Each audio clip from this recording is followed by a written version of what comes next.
Hello everyone. So we are beginning with our first chapter of the summary of Standard 6 History NCERT textbook. Moving to the first chapter of our textbook, it say what, where, how and when. It is a definition of the it is actually the definition of a history.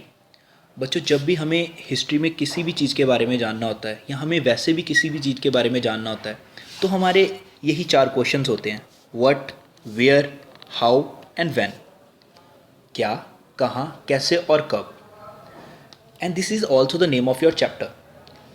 Late discuss this first introductory chapter और introduction of the history, जो एक तरह से ये बच्चों ये history की introduction भी है. As we all know, history is the study of our past. Whatever happened, we study them and try to analyze that with our present context. It means बच्चों कि जो हिस्ट्री है, जो पुराने समय में कुछ घटनाएं घटित हुई हैं उसके बारे में पढ़ना, उनके बारे में जानना और उनके बारे में कुछ एनालाइज करके कोई चीज़ निकाल के लेके आना, इन सभी चीज़ों को हम हिस्ट्री कहते हैं. जब बच्चों हम हिस्ट्री को पढ़ते हैं तो हम पढ़ते हैं अपने पास को जानने के बारे में. तो हम अपने पास को कैसे जानते हैं? अपनी फूड हैबिट से, पुराने लोगों की फूड हैबिट से, उनके क्लोथिंग से कि वो कैसे कपड़े डालते थे, वो कैसे घरों में रहते थे, वो क्या काम करते थे.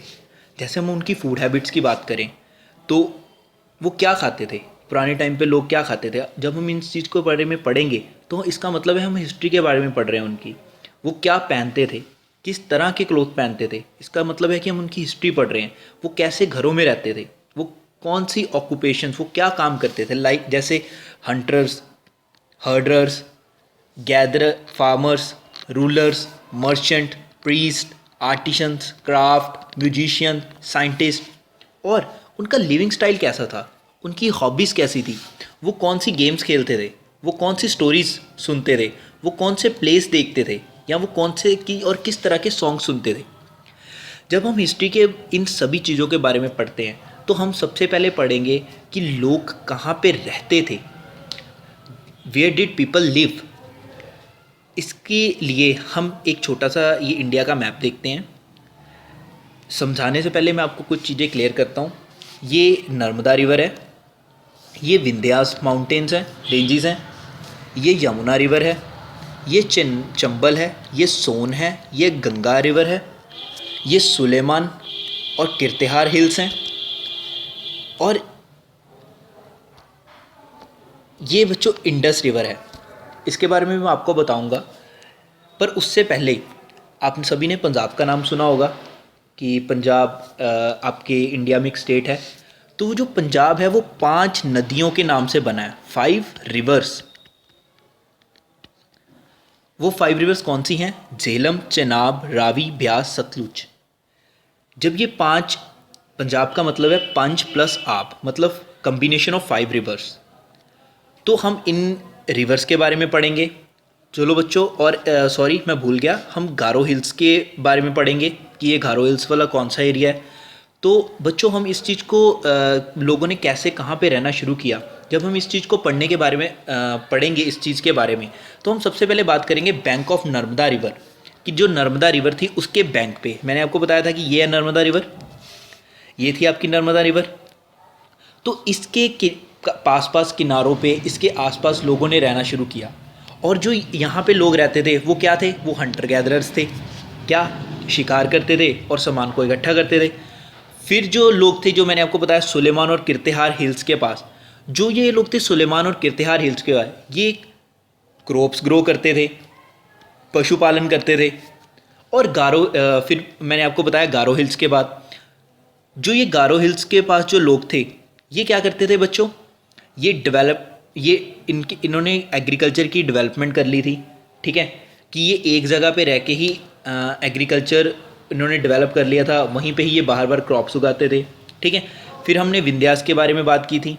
तो ये विंध्या माउंटेन है, इसकी नॉर्थ में बच्चों, इसकी नॉर्थ में सबसे पहले राइस कल्टीवेशन शुरू हुई. क्या शुरू हुई? राइस कल्टीवेशन शुरू हुई. और इसके बारे में उसके बाद हमने रिवर्स के बारे में बात की. उसमें से थी Indus river and it's tributaries. कहते हैं कि जो पहली सिटीज़ थी बच्चों, वो आज से 4700 ईयर्स पहले इंडस रिवर के किनारों पे बसनी और इसकी ट्रिब्यूटरीज़ के किनारों पे बसनी शुरू हुई थी। ठीक है, उसके बाद हम बात करेंगे banks of river Ganga and it's tributaries. और जो ये गंगा नदी है और इसकी ट्रिब्यूटरीज़ हैं, यहाँ पे जो बच्चों सिटीज़ डेवलप हुई हैं या सिटीज़ बनी हैं वो आज से 2500 साल पहले बनी हैं। जिसका मतलब कि जो इंडस वैली सिविलाइजेशन, जो इंडस रिवर के पास बच्चों सिटीज़ बनी हैं, वो आज से 4700 पहले बनी हैं, मतलब कि ये पहले बनी हैं।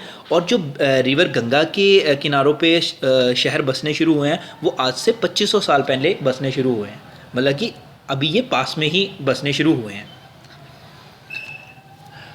ये तो थी बच्चों हिस्ट्री की, कैसे लोगों ने कैसे और कहाँ पे रहना शुरू किया। अब बच्चों हम बात करते हैं कि जो साउथ एशिया है उसे सब कॉन्टिनेंट क्यों कहा जाता है। Why South Asia is often called as a subcontinent. Continent क्या होता है बच्चे, एक बहुत बड़ा एरिया होता है लैंड का। ठीक है, जैसे कि आप सभी जानते हो कि इस टाइम वर्ल्ड में 7 कॉन्टिनेंट्स हैं। कौन कौन से? North America, south America, Antarctica और यूरोप और एशिया, अफ्रीका, ऑस्ट्रेलिया। ये बच्चे 7 कॉन्टिनेंट हैं। पर ये सब कॉन्टिनेंट क्या है? सब कॉन्टिनेंट का मतलब है कि बहुत बड़ा एरिया होना बच्चे, पर कॉन्टिनेंट से छोटा होना। It is a very large even though it is smaller than a continent. It is separated from the rest of the Asia by sea, hills and mountains. जो ये साउथ एशिया वाला area है बच्चों, ये बहुत बड़ा एरिया है पर कॉन्टिनेंट से छोटा है। और ये जो बाकी एशिया है बच्चों उससे अलग होता है। कैसे? सी के ज़रिए बच्चों, नीचे से हिल्स बच्चों, ऊपर जो हिमालयन रेंजेस हैं वहाँ से, माउंटेन से जो हिमालयन रेंजेस हैं वहाँ से बच्चों, ये एशिया से अलग हो जाता है। और ये जो इतना बड़ा एरिया, इसी वजह से इसको एक तरह से सब कॉन्टिनेंट कहा जाता है। अब बच्चों हम बात करते हैं कि जैसे कि हम ये जानते हैं कि hills, mountain, desert, rivers and seas, ये जो थी ये काफ़ी पुराने टाइम से यहीं पे हैं। ठीक है, तो जो पुराने लोग थे उनको इसकी वजह से कुछ ना कुछ मुश्किल आती होगी एक जगह से दूसरी जगह जाने में, है ना। तो हम ये इस चीज़ के बारे में बात करेंगे कि जब उनको ये मुश्किलें आती भी थी पर फिर भी वो एक जगह से दूसरी जगह इनको पार करके जाते थे। ठीक है, रिवर्स को क्रॉस करके एक जगह से दूसरी जगह जाते थे, डेजर्ट्स को क्रॉस करके एक जगह से दूसरी जगह जाते थे, माउंटेन्स के ऊपर चढ़ के फिर वो एक जगह से दूसरी जगह जाते थे। तो ये वो जर्नी, ये जो वो एक जगह से दूसरी जगह जाने की जर्नी थी, ये क्यों करते थे बच्चों? वो ये जर्नी इसलिए करते थे बच्चों, इन सर्च ऑफ लाइवलीहुड, जीने के लिए, इन एस्केप। अगर हो सकता है वो जहाँ पे रह रहे हैं वहाँ पे किसी तरह का नेचुरल डिज़ास्टर आ गया है, फ्लड्स आ गए हैं, सूखा पड़ गया है, बाढ़ आ गई है बच्चों, तो वो वहाँ से निकल के किसी और जगह पे चले जाते थे। कुछ लोग कुछ जो लोग वहाँ पे थे वो किसी और की जो ज़मीन थी उसको जीतने के लिए जाते थे। ठीक है, और कुछ लोग एक जगह से जो गुड्स थे उनको एक जगह से दूसरी जगह लेके जाने के लिए जाते थे। कुछ लोग अपने रिलीजियस इंस्ट्रक्शंस और लोगों को अपनी एडवाइस देने के लिए, अपने रिलीजन को फैलाने के लिए जाते थे। ठीक है, और कुछ लोग नई जगहों को और नई और एक्साइटिंग जगह को ढूंढने के लिए जाते थे। ठीक है, तो ये वो रीज़न थे जिसकी वजह से लोग एक जगह से दूसरी जगह जाने बच्चों स्टार्ट हुए। पर जब ये लोग एक जगह से दूसरी जगह जाना बच्चों स्टार्ट हुए, इससे क्या हुआ? इससे बच्चों शेयरिंग ऑफ आइडिया हुआ कि एक व्यक्ति की बात दूसरे व्यक्ति के बारे में पता लगी। जैसे इसकी एग्जांपल्स हैं कार्विंग ऑफ स्टोन्स, कि स्टोन की जो कार्विंग होती है बच्चे, उसकी नॉलेज अलग अलग लोगों के पास गई। कंपोजिंग म्यूज़िक, एक जो जगह पे बना हुआ म्यूज़िक अलग अलग जगह पे फैलना स्टार्ट हुआ। कुकिंग ऑफ फूड, कि फूड को कैसे कुक करना चाहिए उसके बारे में लोगों को पता लगना स्टार्ट हुआ। और ऐसे क्या हुआ कि एक कल्चर के लोग जब दूसरे कल्चर में बच्चों जाने लगे तो जो वो कल्चर था और सभी कल्चर्स थे उनमें एक तरह की नई नई चीज़ें आई, वो इनरिच हुआ बच्चों। ठीक है, ये तो पुरानी चीज़ों के बारे में हमने बात की। ठीक है, अब हम अपने लैंड के बारे में बात करते हैं। Name of the land, our country के बारे में बात करते हैं जिसका नाम सभी जगह है इंडिया, भारत। अब पहले बात करते हैं ये इंडिया वर्ड कहाँ से आया बच्चों। हमने एक इंडस रिवर की बात की थी, संस्कृत में उसको कहते हैं सिंधु, और ये जो इंडस वाला एरिया है या सिंधु वाला एरिया है, जो इंडस रिवर के ईस्ट वाला एरिया है बच्चों, उसको कहते हैं इंडिया। इंडस रिवर उसके ईस्ट की, जब हम उसके ईस्ट के बारे में, ईस्ट की और बात करेंगे, जो ईस्ट वाला सारा एरिया, इसको बच्चे इंडिया कहते हैं। और भारत, हिंदी में हम इंडिया को भारत कहते हैं। ये भारत है क्या एक्चुअल में बच्चों? ये ग्रुप ऑफ पीपल है जो नॉर्थ वेस्ट में रहते थे, ठीक है। हम इंडिया का नॉर्थ वेस्ट की बात करें, ऊपर आए जम्मू कश्मीर, जब उसके हम बिल्कुल थोड़ी सी साइड पे जाएंगे तो ये वाला एरिया हम कौन सा कहते हैं? नॉर्थ वेस्ट, ठीक है, जहाँ पे पाकिस्तान है ना। तो कहते हैं कि जो लोग यहाँ पे उस टाइम पे रहते थे, पहले तो पाकिस्तान नहीं था, तो जो लोग यहाँ पे रहते थे, ऋग्वेदा में लिखा हुआ है, उनको कहते थे भारत। तो हमें ये इन चीज़ों के बारे में कैसे पता लगता है कि इंडिया का नाम कहाँ से आया, भारत का नाम कहाँ से आया? Find out about the past, finding out about the past. हमें इन चीज़ों के बारे में कैसे पता लगता है बच्चों? हमें इन चीज़ों के बारे में पता लगता है बच्चों मनुस्क्रिप्ट से। ये मनुस्क्रिप्ट क्या होती हैं बच्चों? ये मनुस्क्रिप्ट हैंड रिटन डॉक्यूमेंट्स हैं एक तरह के, जो पाम लीव्स के ऊपर लिखे गए थे, पाम के पत्तों के ऊपर लिखे गए थे, ठीक है। और ये जो, और एक स्पेशल ट्री होती है, ब्रीच ट्री, जो हिमालयन रीजन में ही पाई जाती है, उसके पत्तों पे लिखे हुए थे, ठीक है। तो बच्चों ये जो मनुस्क्रिप्ट्स हैं, ये अलग अलग चीज़ों के बारे में बात करती हैं, अलग अलग सब्जेक्ट के बारे में बात करती हैं, जैसे मेडिसिन्स के बारे में, लाइफ्स ऑफ किंग्स के बारे में, रिलीजियस बिलीव्स और प्रैक्टिसेस के बारे में, क्या कि उस टाइम पे जो लोग थे उनके वो कौन से रिलीजन्स के बिलीव्स को और प्रैक्टिस कौन सी प्रैक्टिसेस करते थे, ठीक है। किंग्स की लाइफ कैसी थी, ठीक है। अगर किसी को कोई बीमारी हो जाती थी तो उनको मेडिसिन देनी जाती थी, तो उनको कौन सी मेडिसिन दी जाएगी, उस टाइम की साइंस कैसी थी, उस टाइम की एपिक्स कैसे थे, ठीक है। उस टाइम पे किस तरह की पोइम्स बोली जाती थी बच्चों, किस तरह के प्लेस देखे जाते थे बच्चों, ठीक है। मैनी वर रिटन, जो ये ज़्यादातर ये मनुस्क्रिप्ट्स है ना बच्चों, ये संस्कृत में लिखी गई हैं, प्राकृत में लिखी गई हैं और तमिल में लिखी गई हैं। मनुस्क्रिप्ट के अलावा जो दूसरी चीज़ है बच्चों, जिसके बारे में हमें इन चीज़ों के बारे में पता लगता है बच्चों, वो है इंस्क्रिप्शन। इंस्क्रिप्शन हम उस चीज़ों को कहते हैं जो किसी हार्ड सरफेस के ऊपर ना कोई चीज़ लिखी गई हो, वो हो सकता है स्टोन हो, वो हो सकता है मेटल हो, ठीक है।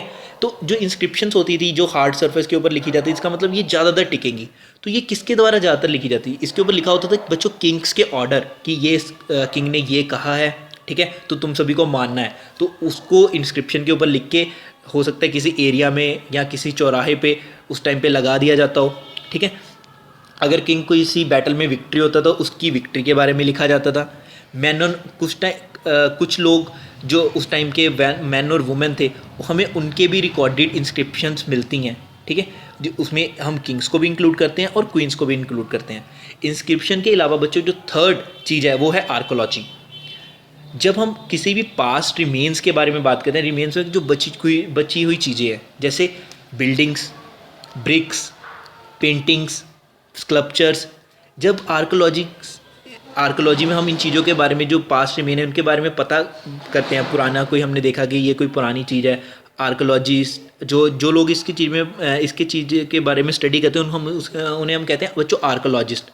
तो वो इन चीज़ों को देखते हैं और इन चीज़ों को देख के बच्चे वो कहते हैं कि हाँ भी ये इस टाइम पे ऐसा बना होगा, इसको इसने बनाया होगा। तो जो आर्कोलॉजी है उससे हमें इन पुरानी चीज़ों के बारे में बच्चों पता लगता है। फोर्थ पॉइंट है बच्चों एक्सप्लोरेशन एंड एक्सकावेशन। एक्सप्लोर करना बच्चों, किसी चीज़ को ढूंढना, एक्सकावेट करना, किसी चीज़ की खुदाई करना, ठीक है। जब हम एक्सकावेट का मतलब होता है जब हम ज़मीन के अंदर कुछ खुदाई करके हमें कोई चीज़ मिलती है बच्चों, उसको कहते हैं हम एक्सकावेशन। और एक्सप्लोर मतलब किसी भी नई चीज़ को ढूंढना, जैसे पुराने टूल्स को ढूंढना, वेपन्स को ढूंढना, पोर्ट्स को ढूंढना, पैन्स को ढूंढना, कॉइन्स को ढूंढना, ऑर्नामेंट्स को ढूंढना, जो अलग अलग मटेरियल से बच्चों बने होते थे। जैसे हो सकता है उनके पास इतना मेटल के बारे में नॉलेज ना हो, तो वो स्टोन से अपने टूल्स बनाते हों, बोन से बनाते हों, बेक्ड क्ले को बेक करके, क्ले आप सभी ने देखी हुई है, क्ले को बेक करके अपनी कोई चीज़ बनाते हों। और कुछ पुराने टाइम में कुछ लोग मेटल से भी चीज़ें बनाते थे, ठीक है। तो ये इन चीज़ों के बारे में हम जब एक्सप्लोर करते हैं, एक्सकवेट करते हैं, तो हमें इन चीज़ों के डिफरेंट चीज़ों के बारे में बच्चों पता लगता है। जो ये हिस्टोरियंस हैं, इन्हें जब बच्चों ये मनुस्क्रिप्ट्स मिलती हैं, इंस्क्रिप्शंस मिलती हैं, पुरानी आर्कोलॉजिकल फाइंडिंग्स मिलती हैं, तो ये इन सभी चीज़ों को बच्चों कहते हैं सोर्सेज क्या होते हैं जिससे हम किसी चीज़ के बारे में पढ़ते हैं। जैसे आज तुम 6th क्लास में हो बच्चों, तो अगर तुम्हें मैं कहूँगा हिस्ट्री पढ़ो, तो तुम्हारे लिए सोर्स क्या है? तुम्हारे लिए तुम्हारी बुक सोर्स है। पर हिस्टोरियंस के लिए मनुस्क्रिप्ट, इंस्क्रिप्शन, आर्कोलॉजिकल फाइंडिंग, ये सभी चीज़ें बच्चों सोर्स हैं। अब हम बात करते हैं बच्चों, जो हम पास्ट की बात करते हैं, वन पास्ट और मैनी, कि जो हमारा इतिहास है वो एक ही है या अलग अलग है। बच्चों हमारे बुक का नाम क्या है? हमारे बुक का नाम है our pasts in a plural form. ये सिंगुलर फॉर्म नहीं है, पास्ट, ये पास्ट है। इसका मतलब कि हमारा एक पास्ट नहीं है बच्चों, हमारे कितने सारा पास्ट हैं। हम जिस ग्रुप के बारे में बात करेंगे उसका एक अलग पास्ट होगा। जैसे हम हर्डर्स के बारे में बात करें, फार्मर्स के बारे में, किंग्स के बारे में, क्वींस के, मर्चेंट्स के, क्राफ्ट पर्सन के। अगर हम क्राफ्ट पर्सन के बारे में बात करें बच्चों, उनका इतिहास अलग होगा, कैसे उन्होंने क्राफ्ट की चीज़ें बनानी स्टार्ट की। मर्चेंट्स के बारे में बात करेंगे तो कैसे लोग, मर्चेंट्स ने अलग अलग चीज़ों को बेचना स्टार्ट किया। क्वींस की बात करेंगे कि उसकी लाइफ कहाँ पर जन्म हुआ, उसकी मैरिज कहाँ पर हुई, है ना, और उसका बेटे का नाम क्या था। किंग्स का भी ऐसे ही, उसने कब वो पैदा हुआ, कब वो राजा बना, किसकी उसके साथ शादी हुई, उसके बच्चे, ऐसे। और फार्मर्स की हम जब बात करेंगे बच्चों, तो कैसे फार्मर्स ने अलग अलग जगह पे रह के अलग अलग चीज़ों को उगाना स्टार्ट किया, उनको बेचना स्टार्ट किया। ये सारी चीज़ें हम अलग अलग जब लोगों की बात करेंगे तो हम उनकी अलग अलग हिस्ट्री की बात करेंगे, ठीक है। और इसी से हमें पता लगता है कि जो ये लोग थे बच्चों, ये अलग अलग प्रैक्टिसेस फॉलो करते थे, कस्टम्स फॉलो करते थे। प्रैक्टिसेस क्या होती हैं? जैसे हमारे घर में आज पूजा होती है, ठीक है, रीति रिवाज हैं हमारे, ठीक है। तो ये उस पुराने लोगों के घरों, पुराने लोगों के टाइम पे भी तो उनके कुछ रीति रिवाज, प्रैक्टिसेस, कस्टम्स होते होंगे। तो ये सभी के अलग अलग थे। तो जब ये सभी के बच्चों अलग अलग हैं तो इसका मतलब है कि सभी की हिस्ट्री अलग अलग है, सभी की एक हिस्ट्री नहीं है, ठीक है। अब हम बात करते हैं व्हाट डू डेट्स मीन। जब हम हिस्ट्री में बात करते हैं हम ये बहुत बोलते हैं कि 1857 में रिवोल्ट हुआ, ठीक है, तो 1947 में इंडिया आज़ाद हुआ। हम अलग अलग डेट्स की बात करते हैं, पर ये जो डेट्स हैं ये कैसे आई बच्चों? हम ये डेट्स को कैसे काउंट करते हैं? आप सभी ने जीसस क्राइस्ट का नाम सुना होगा, जिन्होंने जो क्रिश्चियनिटी के, जिन्होंने क्रिश्चियन धर्म की जिन्होंने स्थापना की थी, क्रिश्चियनिटी को जिन्होंने, जो क्रिश्चियनिटी के फाउंडर थे, ठीक है। तो हम उनके हिसाब से बच्चों डेट्स जो है ना उसको काउंट करते हैं। जैसे ये मान लो बच्चों 0 है, जो इससे पहले मान लो ये 0 वाले टाइम पे ना जीसस क्राइस्ट का बर्थ हुआ, ठीक है। तो जो इससे पहले वाला टाइम था बच्चों, उस टाइम को हम कहते हैं बीसी, और इनके जन्म होने के बाद वाले टाइम को हम कहते हैं एडी। बीसी को ही हम बीसीई भी कहते हैं और एडी को हम सीई भी कहते हैं बच्चों। बीसीई का मतलब है बिफोर कॉमन इरा और सीई का मतलब है बच्चों कॉमन इरा, ठीक है। तो जैसे बच्चों क्राइस्ट के बर्थ से पहले जो था, जैसे मान लो 5 century BC, 4 century BC, 3 century BC, 2 century BC, 1 century BC, उल्टी चलती है बच्चों काउंटिंग। पर जीसस क्राइस्ट से बर्थ के बाद जो काउंटिंग है वो सीधी हो जाती है, 1st century, 2nd century, 3rd century, ऐसे चलती है बच्चों, ठीक है। और जो ये हमें इंस्क्रिप्शंस मिलती हैं बच्चों, ये एक अलग स्क्रिप्ट में, एक अलग लैंग्वेज में होती हैं। और इस हिस्टोरियंस जब इस स्क्रिप्ट को पढ़ते हैं तो इस स्क्रिप्ट को पढ़ने के प्रोसेस को ये कहते हैं डिसाइफरमेंट। डिसाइफरमेंट का मतलब है किसी चीज़ को भी समझने के लिए उसको डिसाइफर करना, उसको समझने योग्य अपने लिए बनाना, ठीक है। तो ये था बच्चों इस चैप्टर में। अब कुछ इंपॉर्टेंट डेट्स के बारे में डिस्कस करता हूँ। जैसे बिगनिंग ऑफ एग्रीकल्चर बच्चों, कि एग्रीकल्चर की बिगनिंग कब हुई, कितने साल पहले हुई? कहते हैं कि 8000 साल पहले एग्रीकल्चर की बिगनिंग हुई। जो फर्स्ट सिटीज़ थी, मैंने बताया था कि इंडस वैली से जो इंडस रिवर के किनारों पे बसनी शुरू हुई थी वो थी आज से 4700 ईयर्स पहले स्टार्ट हुई थी। गंगा वैली की बात की थी हमने, गंगा रिवर की बात की थी। उसकी वैली में एक बहुत बड़ा किंगडम होता है, उसको कहते हैं मगधा। और जो आज का प्रेजेंट है वो आज 2000 AD CE है, ठीक है। जो हम प्रेजेंट की बात करते हैं, कि जब हम कहते हैं कि प्रेजेंट हिस्ट्री की बात करनी है तो हम 2000 के बाद की बात करते हैं। ये था बच्चों इस चैप्टर में। Thank you so much for watching this lecture. और अगर कुछ ना समझ लगे बच्चों तो आप मुझे कॉल और मैसेज कर सकते हो।